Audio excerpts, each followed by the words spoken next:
exactly 50 days away from the NFL season. And somehow, Terry McLaurin, Trey Hendrickson, Shamarr Stewart, TJ Watt, James Cook, Micah Parsons, and Jawan Jennings all still have contract problems. I feel like it's more than usual. But here's what I think's gonna happen with every single one of these situations. First up, Terry McLaurin. And what has he said? Yeah, I've been pretty frustrated, I'm not gonna lie.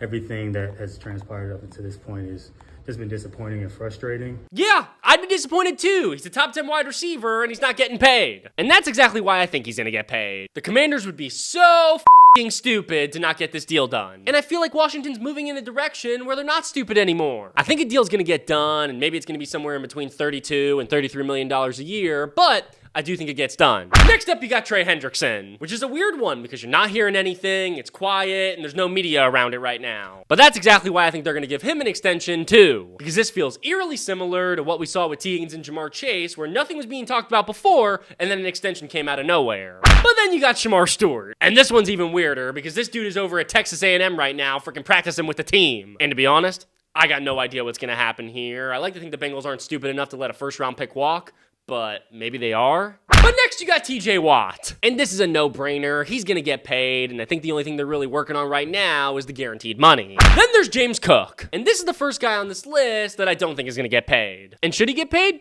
Probably, but this situation's been handled so poorly, and he's a running back. They don't need to pay him. I think he'll play out this season, go into free agency, and sign somewhere next year. Next, you got Micah Parsons. This is the same exact thing as TJ Watt. He's gonna get paid a lot of money, and it's not a question of if, but when. And finally, you got Jawan Jennings. And I gotta be honest, what a power move by him. Him and his management know the Niners are in a situation where they have no choice but to pay him. Because what are they gonna do? Trade him? They have no wide receivers. Brandon Ayuk is hurt. You traded Deebo Samuel. Ricky Pearsall can't stay healthy. Jawan Jennings is the best wide receiver in that room, and they need to pay him. And I'd assume he's gonna get something like a 3-year, $70 million deal. So yeah, no matter what happens with any of these contract situations, just remember, we're 50 days away from the NFL season. A bada bing, a bada boom, baby.